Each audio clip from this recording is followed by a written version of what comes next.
Bismillahirrahmanirrahim. Assalamualaikum warahmatullahi wabarakatuh. Alhamdulillahirabbil alamin wal aqibatu lil muttaqin wala udwana illa 'alal zalimin. Asyhadu an la ilaha illallah wa asyhadu anna Muhammadan 'abduhu wa rasuluh. Allahumma salli wa sallim wa karrim mu'azzim ala nabiyyina Muhammadin sallallahu alaihi wasallam wa ala alihi wa ashabihi wa dzurriyyatihi wa man tabi'ahum bi ihsanin ila yaumiddin. Amma ba'du, rabbi shrah lana sudurana wa yassir lana umurana wahlul 'uqdatam min lisanina yafqahu qawlana. Subhanaka la ilma lana illa ma 'allamtana innaka antal alimul hakim.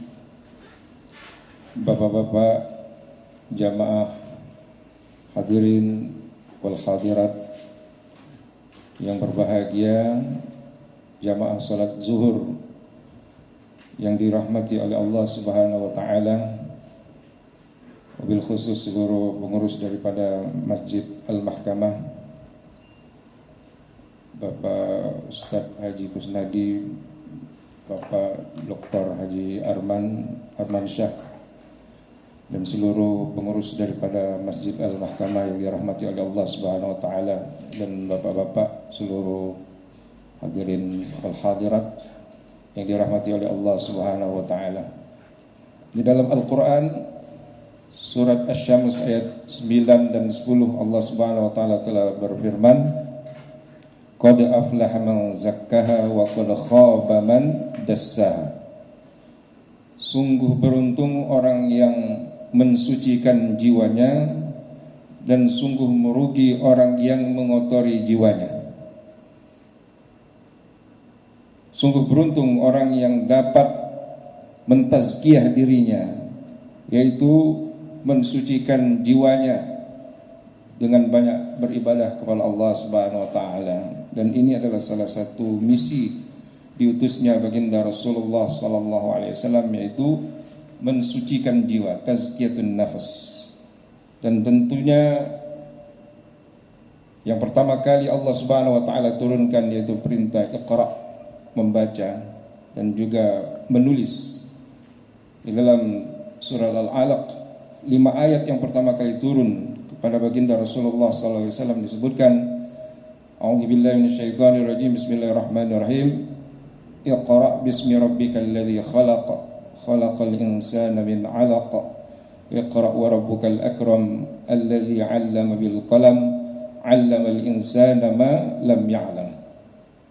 Itu perintah untuk membaca. Iqra, bacalah dengan nama Tuhanmu.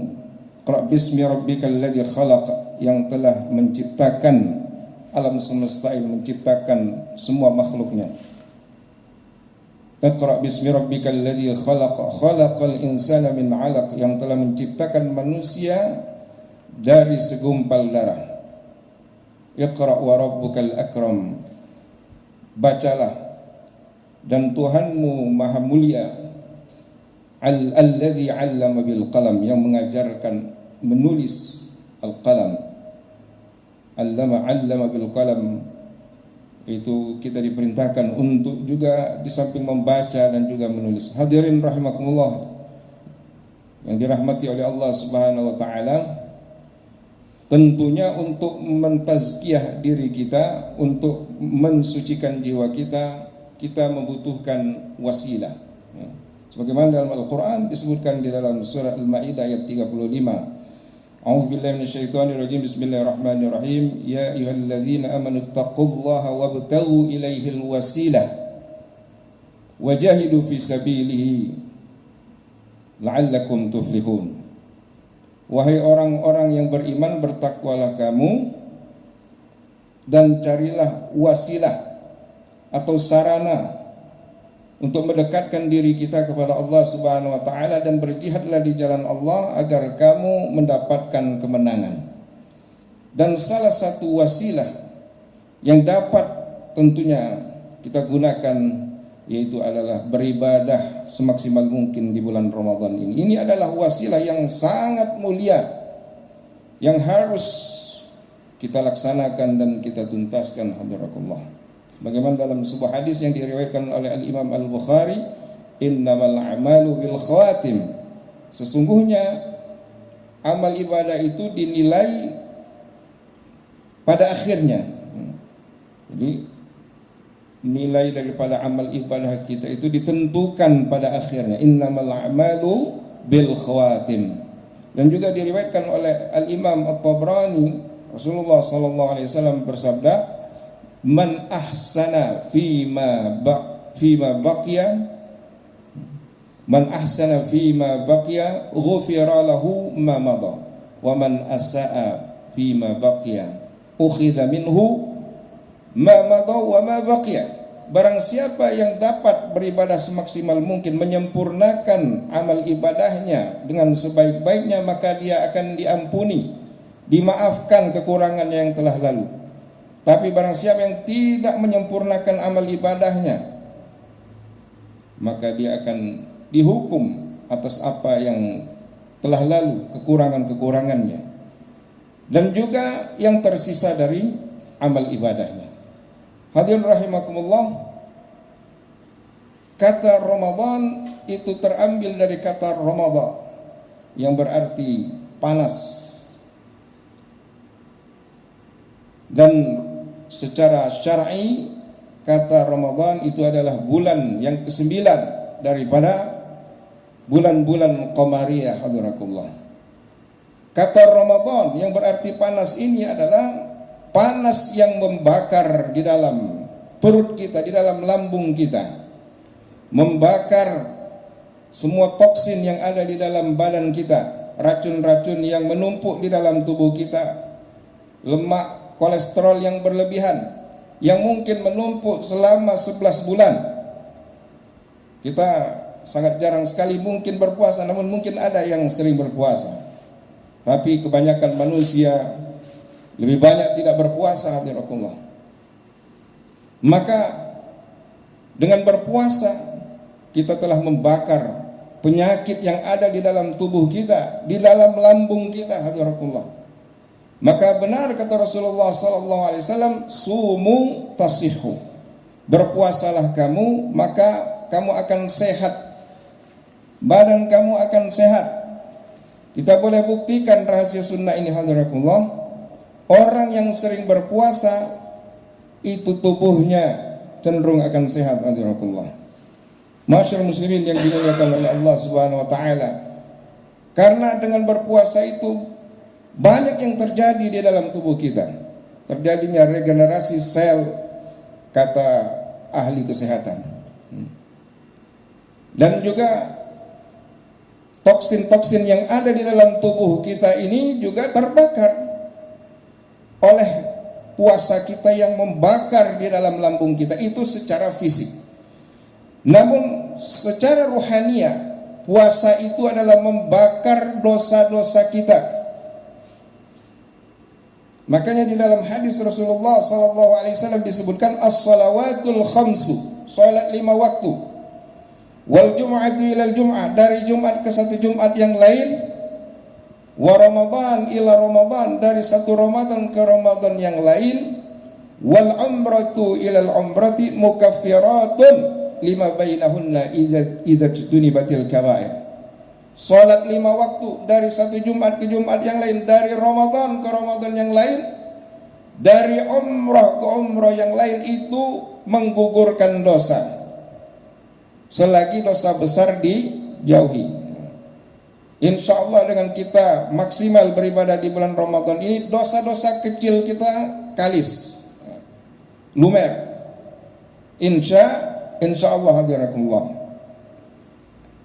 Tapi kalau ada yang melakukan dosa besar, harus melakukan pertaubatan, melakukan taubatan nasuha, maka insya Allah Allah akan hapuskan dosanya.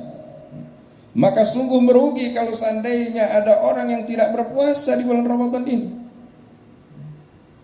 Ini sebulan penuh kita, Allah perintahkan kita untuk mengistirahatkan badan kita, lambung kita, peredaran darah kita istirahat. Karena sekian bulan ini anggota tubuh kita ini bekerja keras, azzakumullah. Dan umat-umat dahulu juga berpuasa. Umat Nabi Nuh di dalam sebuah riwayat mereka berpuasa setengah tahun. Kira-kira mampu nggak Pak kita kalau puasa setengah tahun? Sebulan aja udah mengeluh Pak. Jangankan setengah tahun, sebulan aja kok lama banget nih puasa. Ini umat Nabi Nuh setengah tahun, Masya Allah. Ini kemudahan yang Allah berikan kepada umat Nabi Muhammad. Karena Allah tahu umur umat Nabi Muhammad ini tidak panjang-panjang. Katanya di dalam sebuah hadis 60 sampai 70 tahun. Betul apa betul Pak? Betul Pak ya. Banyak tetangga-tetangga kita di dekat rumah itu wafat di umur 60, 50, 40. Karena mungkin sudah zamannya Pak. Ya. Karena manusia semakin banyak, makanan yang dikonsumsi pun sudah banyak mengandung pengawet, kimia dan lain sebagainya. Berbeda dengan orang-orang yang hidup di kampung, di pedesaan, dia lebih sehat. Bahkan ada di Cina itu satu kelompok manusia, kalau ada yang meninggal umur 80 tahun katanya itu masih mati muda itu. Karena umurnya di atas 100 tahun Pak. Itu daerah Cina, saya lupa namanya itu. Itu tinggal di atas gunung, mereka tidak terkontaminasi oleh polusi udara dan juga mereka makan hasil daripada buah tangan mereka, dari hasil cangkul mereka. Dan ini terbukti azzakumullah apa yang dikatakan oleh Ibnu Khaldun berapa tahun yang lalu, itu sudah 700 atau 800 tahun yang silam, 1300-an hidupnya Ibnu Khaldun. Beliau mengatakan orang-orang yang hidup di Badawah ataupun di perkampungan itu cenderung lebih sehat, umurnya lebih panjang daripada orang-orang yang hidup di kota-kota besar. Terbukti sekarang alhamdulillah. Maka kalau mau umur panjang pulang ke kampung Pak. Wallahu a'lam bishawab. Hadirin jamaah yang dimuliakan oleh Allah Subhanahu wa taala, Allah Subhanahu wa taala memberikan kepada kita rukhsah, kemudahan. Puasa cuma 30 hari, harus maksimal hadiratullah. Namun kenapa kita masih melihat orang-orang di tepi jalan makan minum seenaknya? Inilah karena kurang sentuhan daripada apa? Tazkiyatun nafs. Qad aflaha man zakkaha wa qad khaba man dassaha. Terkadang kita lihat di tempat orang jual makanan, jual nasi, tertutup oleh hordeng, tetapi banyak kaki-kaki yang bergelantungan. Mungkin itu kaki-kaki kambing. Sop kambingnya dimakan, kakinya bergelantungan di bawah. Mungkin itu. Hadirin jamaah yang dimuliakan oleh Allah Subhanahu wa taala. Puasa itu untuk membakar dosa-dosa kita hadirakumullah. Dan itu adalah wasilah bagi kita untuk mendekatkan diri kita kepada Allah Subhanahu wa taala dengan beribadah semaksimal mungkin. Innamal a'malu bil khawatim. Menyempurnakan amal ibadah kita. Walaupun kemarin-kemarin ibadah kita bagus tapi akhirnya jelek, maka sebagaimana dalam hadis tadi dihukumi jelek oleh Allah Subhanahu wa taala. Sekarang kita sudah berada di hari keberapa ini Pak? Hari keberapa Pak? 22, ada yang 23 ya Pak? Ya, pokoknya sekarang sudah berada di 10 hari terakhir daripada bulan Ramadan. Ini waktu kita untuk mengeksekusi, menyempurnakan amal ibadah kita. Di dalam agama ini ada yang disebut dengan syarafuz zaman, ada syaraful makan. Di antara waktu-waktu Allah ada yang mulia, ada yang lebih mulia lagi. ada 4 bulan hurum, Dzulqa'dah, Dzulhijjah, Muharram, Rajab. Di atasnya ada bulan yang mulia lagi, yaitu Ramadan. Syahrun mubarak, Allah sebutkan di dalam Al-Quran. Syahrul Ramadan alladzi unzila fil Quran, bulan diturunkannya Al-Quran. Syarafuz zaman.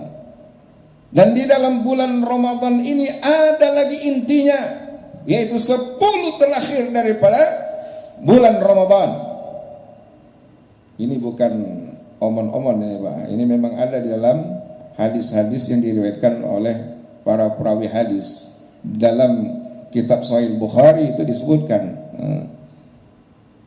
bahwasanya ketika datang 10 hari terakhir, Rasulullah menyingsingkan lengan baju, mengencangkan tali pinggangnya,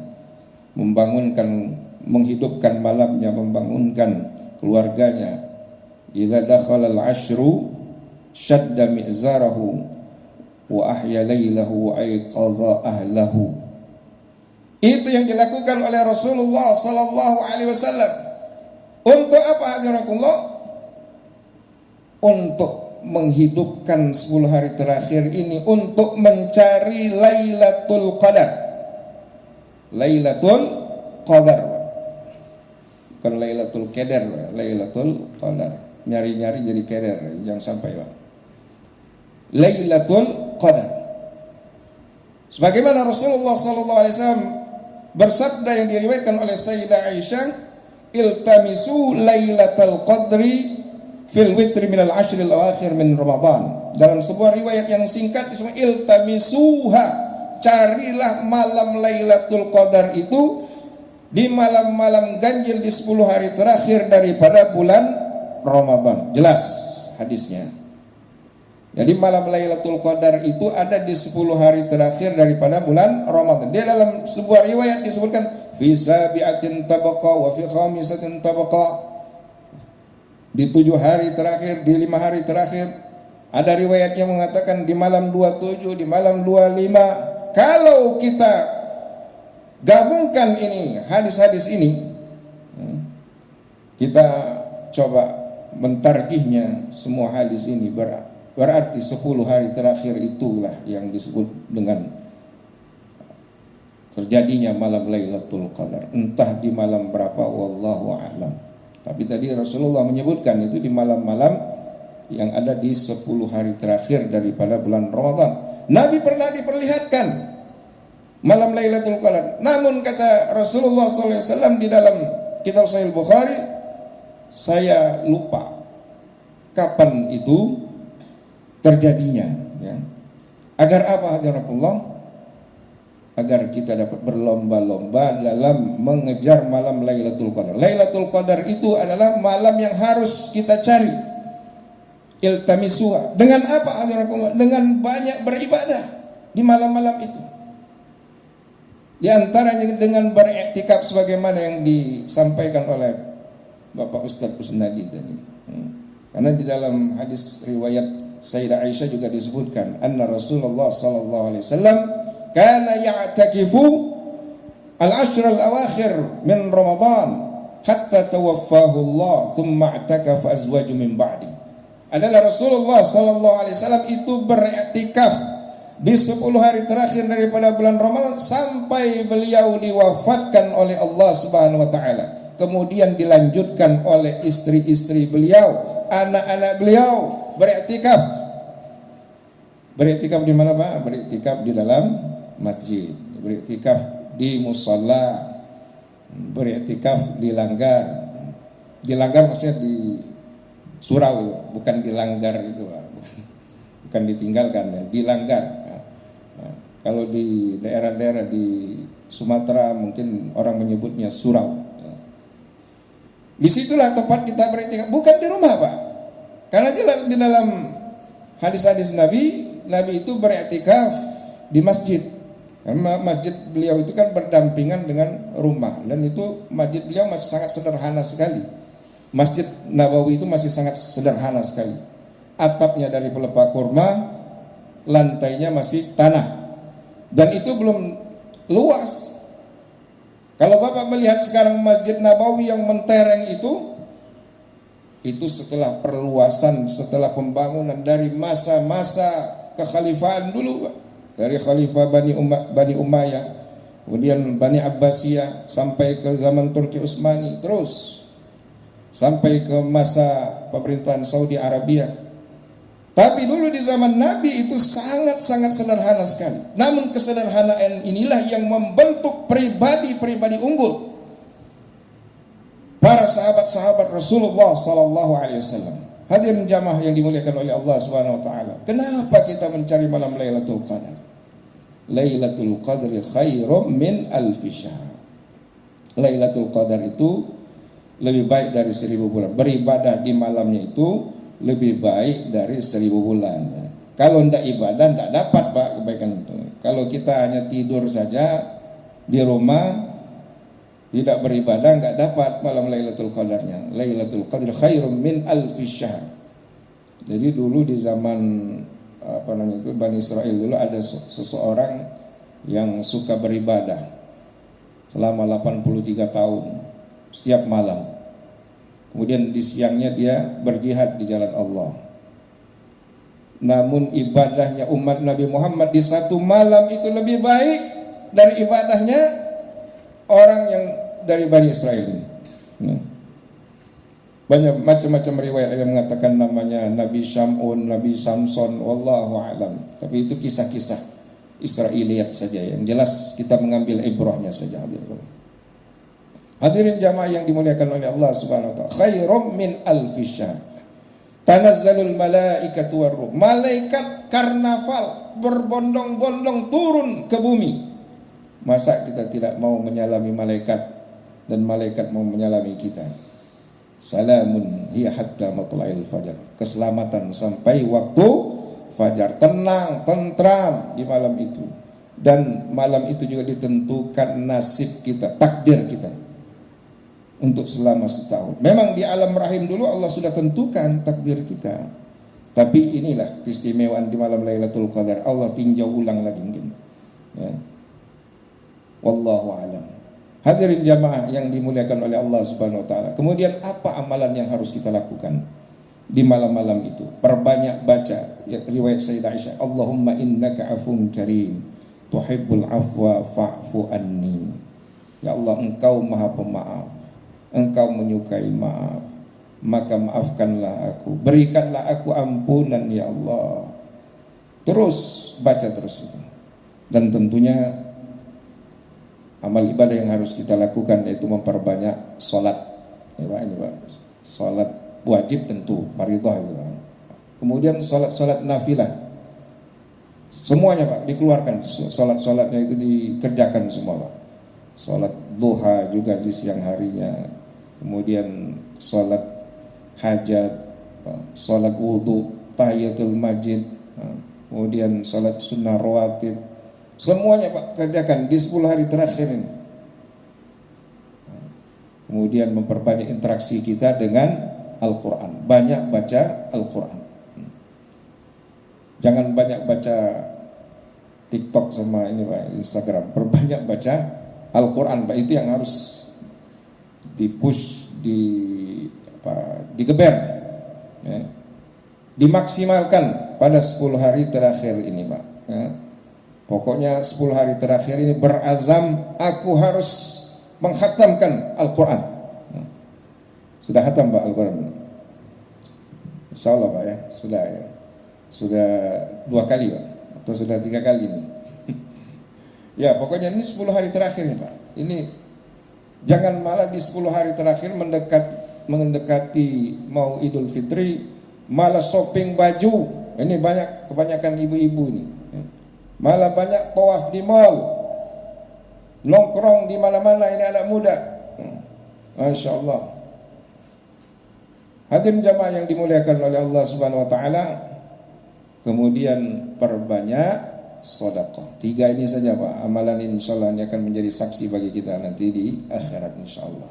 Perbanyak salat nafilah, kemudian banyak baca Quran, berinteraksi dengan Al-Quran, kemudian perbanyak sedekah. Karena Rasulullah SAW mencontohkan, Nabi itu kalau sholat di 10 hari terakhir sampai apa? Tawarrumat qadamah, sampai memar kaki beliau. Sanggup enggak Pak? Berdiri sejam setengah setiap malam. Qiyamul lail Pak. Nanti tarawih sejam setengah, nanti bangun lagi jam 2 atau setengah 2, sejam setengah lagi. Sanggup enggak Pak? Insya Allah Pak. Nah, itu kalau mau mengikuti sunnah Rasulullah Sallallahu Alaihi Wasallam. Dan ini sudah banyak dilakukan oleh masjid-masjid di Jakarta ini Pak. Saya sudah beberapa kali melihat dan tentunya ikut. Itu sudah banyak yang melaksanakan salat tahajud secara berbarengan, kemudian berdiri membaca 1 juz, 1,5 juz, ada yang 2 juz, ada yang 3 juz, Masya Allah. Hadirin jamaah yang dimuliakan oleh Allah Subhanahu Wa Taala, marilah di 10 hari terakhir ini kita sempurnakan amal ibadah kita, ya. Kita genapkan walitukmilul iddata walitukabbirullaha ala ma hadakum.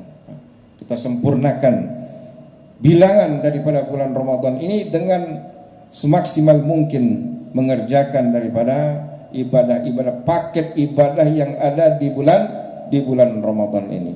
Kemudian saya tutup dengan sebuah ungkapan yang disampaikan oleh Ibnu Athaillah As-Sakandari.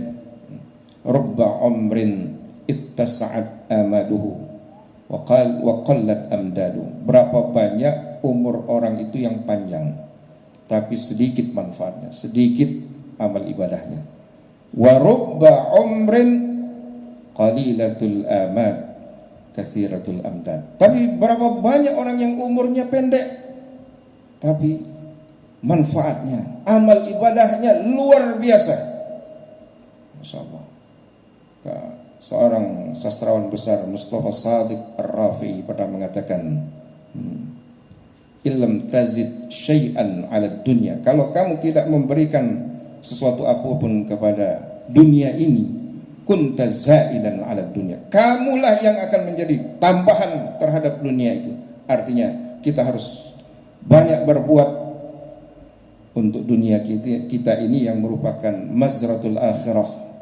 Itu sawah ladang bagi kita untuk menuju akhirat.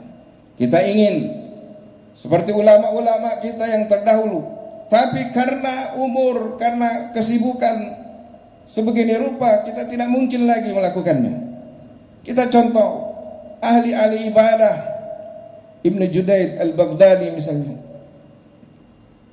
kemudian Al-Hasan Al-Basri, kemudian misalnya Al-Imam Al-Ghazali. Mereka betul-betul saling menjadi ahli ibadah yang luar biasa, yang menyerahkan diri mereka kepada Allah Subhanahu Wa Taala. Dan juga kita ingin menjadi orang-orang yang banyak memberikan manfaat yang luar biasa yang sampai sekarang masih dirasakan. Seperti misalnya Al-Imam An-Nabawi yang mengarang kitab Riyadhus Shalihin itu. Setiap masjid pasti ada kitab Riyadhus Shalihin diajarkan. Itu berarti amal ibadahnya bermanfaat luar biasa. Sudah berapa ratus tahun yang lalu, sudah lebih 700-800 tahun yang lalu, tapi bukunya masih dibaca di mana-mana. Imam Ghazali itu kitab Ihya Ulumuddin, itu kitab dalam tasawuf, itu dibaca di mana-mana, bahkan menjadi buku panduan di Universitas Al-Azhar Kairo. Kita ingin misalnya menjadi seperti ulama-ulama yang lain juga, yang banyak dibaca kitab-kitab mereka, yang rata-rata kalau kita lihat kitab-kitab yang dibaca oleh masyarakat Indonesia ini, itu ulama-ulamanya dari Mesir, kuburan-kuburan mereka di sana. Masya Allah, ini manfaat yang luar biasa. Hadirakumullah. Ini yang kita harus patut contoh melalui Ramadan ini, menjadi spirit bagi kita untuk memperbanyak ibadah kita, mendalami kembali ilmu agama, Pak. Mungkin bapak-bapak sudah ahli dalam bidang ilmu bapak, tapi ilmu agama jangan dilupakan. Itulah maksud daripada sebuah hadis, talabul ilmi faridatun ala kulli muslimin wa muslimah. Menuntut ilmu agama itu wajib hukumnya bagi laki-laki dan perempuan. Dan yang paling utama adalah ilmu tentang amal ibadah kita. Yang utama itu salat, puasa, zakat, haji, itu wajib itu, Pak. Baru setelah itu ilmu-ilmu agama yang lainnya, ilmu bahasa dan ilmu lain-lainnya itu ya. Mungkin sekedar ini yang dapat Al-Fakir sampaikan pada kesempatan yang berbahagia ini. Semoga ada manfaatnya bagi kita semua dalam menafaki kehidupan kita yang fana ini. Barakallahu wa lakum.